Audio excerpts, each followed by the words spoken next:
అందరికీ నమస్కారం. Welcome to Telugu world.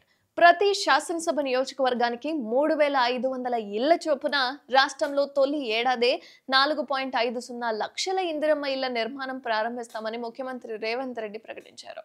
అయితే ప్రతి ఇంటికి కూడా 5 లక్షలు ఇస్తామని దేశంలో ఇంత మొత్తం కేటాయిస్తున్న రాష్ట్రం తెలంగాణనే అని ఆయనైతే స్పష్టం చేశారు. అయితే తెలంగాణ రాష్ట్ర సచివాలయంలో ఇందిరమ్మ ఇండ్లకు సంబంధించి ఒక మొబైల్ యాప్ను కూడా ముఖ్యమంత్రి రేవంత్ రెడ్డి గురువారం ఆవిష్కరించిన విషయం మనందరికీ తెలిసిందే. ఈ అప్డేట్ కూడా మనం ఆల్రెడీ చెప్పేసుకున్నాం. అయితే ఈ సందర్భంగా ముఖ్యమంత్రి రేవంత్ రెడ్డి మాట్లాడుతూ అసలు దేశంలో ఇళ్ల నిర్మాణం ద్వారా పేదలకు ఆత్మ గౌరవం అనేది అందుతుందని, ఇందిరాగాంధీ ఈ పథకం అనేది కల్పించారని కొనియాడారు. ఇక ఆత్మగౌరవంతో బతకాలి అనుకుంటే ఖచ్చితంగా సొంత ఇల్లు అనేది ఉండాలని, ఆ కల నెరవేరాలనే ఇందిరాగాంధీ ఇల్లు నిర్మించి ఇచ్చామని చెప్పి సీఎం రేవంత్ రెడ్డి అయితే చెప్పారు. ఇక దేశంలో గుడి లేని ఊరు ఉండొచ్చేమో కానీ ఇందిరమ్మ కాలనీ లేని ఊరు మాత్రం దేశంలో లేదని చెప్పగలను అని చెప్పి సీఎం రేవంత్ రెడ్డి అయితే చెప్పారు. ఇక కూడు గూడు గుడ్డ ఇవన్నీ కూడా ఈ నినాదాన్ని ఇందిరా గాంధీ ఆచరణలో తీసుకొచ్చామని చెప్పుకొచ్చారు. అయితే సీలింగ్ యాక్ట్ ద్వారా గిరిజనులు కానీ దళితులకు కానీ మిగులు భూముల పంపిణీ కూడా చేపట్టారని, ఇండ్ల నిర్మాణం చేపట్టారని చెప్పుకొచ్చారు.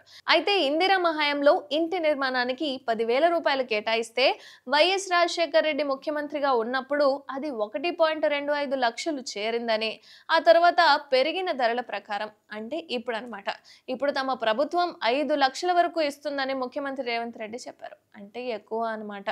అయితే ఎటువంటి లోటుపాట్లకు తావు లేకుండా గ్రీన్ సిగ్నల్ ద్వారా లబ్ధిదారులకు 5 లక్షలు అందజేస్తామని చెప్పుకొచ్చారు సీఎం రేవంత్ రెడ్డి. అయితే తొలి ఏడాది సొంత స్థలం ఉన్న వాళ్ళకైతే ఇల్లు మంజూరు చేస్తామని, దివ్యాంగులు, వ్యవసాయ కూలీలు, పారిశుద్ధ సిబ్బంది, దళితులు, గిరిజనులు, వితంతువులు, ట్రాన్స్జెండర్లకు కూడా ఇల్లు కేటాయింపులో ప్రాధాన్యత అనేది ఇస్తామని ముఖ్యమంత్రి రేవంత్ రెడ్డి అయితే చెప్పారు.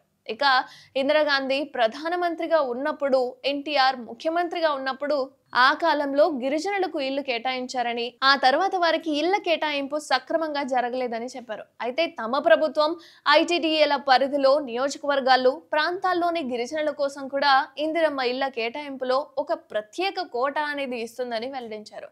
అయితే మొత్తానికి నల్లమల అడవుల్లోని చెంచులు కానీ, ఆదిలాబాద్లోని గోండులు, భద్రాచలంలోని కోయలు, ఎవరైతే తెలంగాణ మట్టి మనుషులో, ఎవరైతే తెలంగాణ మూల పురుషులో వీళ్ళందరికీ కూడా ఇందిరమ్మ ఇళ్లను ప్రత్యేకంగా కేటాయిస్తామని ముఖ్యమంత్రి అయితే చెప్పారు. అయితే ఇందిరమ్మ ఇల్లు ఎలా ఉన్నాయి, ఏదో కట్టి చేస్తారు అనేలాగా కాకుండా ఆ ఇళ్లకు వెళ్లి తాను స్వయంగా ఇందిరమ్మ ఇళ్ల నిర్మాణ పట్టాలు అందజేసిన విషయాన్ని కూడా ముఖ్యమంత్రి రేవంత్ రెడ్డి ఆ సందర్భంగా చెప్పుకొచ్చాడు.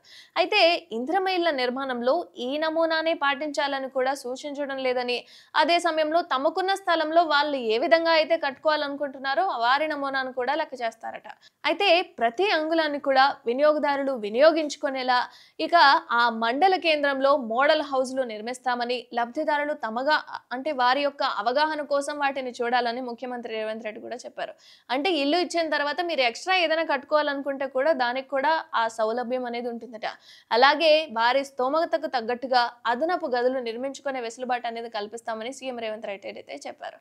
అయితే ఇందిరమ్మ ఇల్లు కేవలం మీరు అనుకున్నట్టుగా కాకుండా ప్రభుత్వం ఏదైతే ప్లానింగ్ ఉంటుందో అలాగే ఆ తర్వాత వచ్చిన తర్వాత మీరు ఎలా అయితే కట్టుకోవాలనుకుంటున్నారో అలా కూడా రూపొందించుకోవచ్చట.